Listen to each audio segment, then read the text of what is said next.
welcome to Intermissions, your backstage pass to On the Air with Florenza. You'll experience bloopers, outtakes, surprises, and all the laughter in between.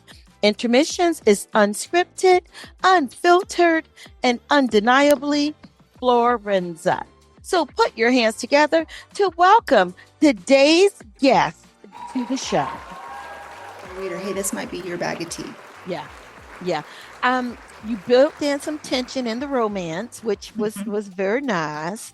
So, are you in your personal life? Do you like that kind of tension, or are you about sexual tension? Come up, girl, all kinds of tension. Okay. However, the tension might come. It's a sexy book for me, attention-wise, sexual tension-wise. I really did have to build that up because they had things to solve before they could, get happy. And so that just naturally built the tension because she never stopped liking him and wanting him. And I would say he never stopped either, though he would deny that. And then I took him on that road trip and they got stuck in a storm and, things happen. I found myself thinking of one word or a phrase when I was reading that, and it's like life's messiness.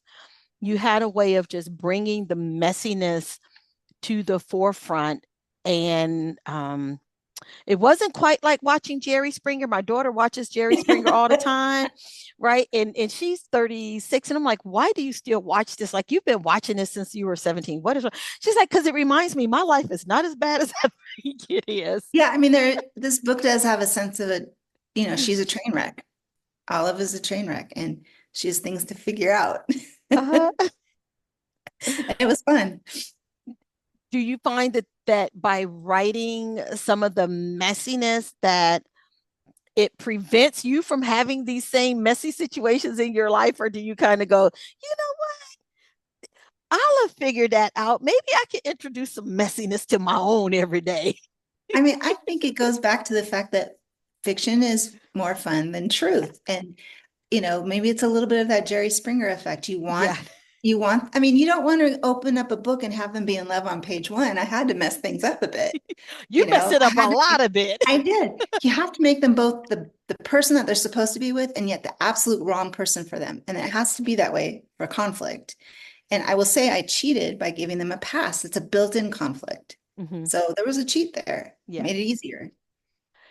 If you found yourself stranded on a deserted island, like it's just you, which one of your characters, and not just from this particular book, but we are talking about Better Than Friends. So let's stick it with Better Than Friends.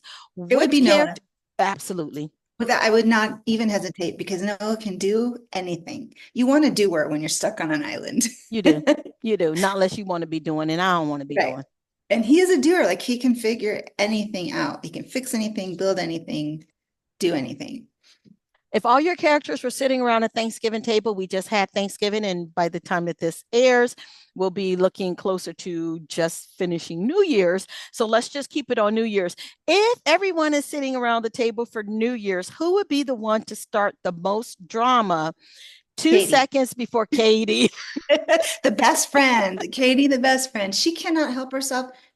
I loved her character so much because she, in some ways, was Olive's moral compass, and her roadmap. Because with Katie, she only can speak truth. She can't lie. She doesn't understand sarcasm.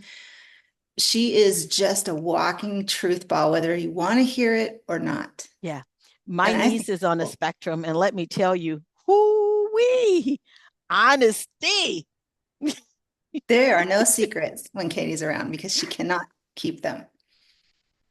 Nice. Do you see a part 2 to this story, or has everything that needed to be said so that the reader walks away completely fulfilled?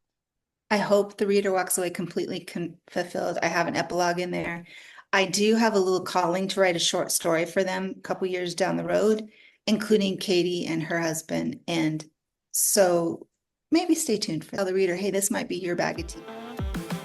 And this wraps up our episode of Intermissions, your backstage pass to On the Air with Florenza.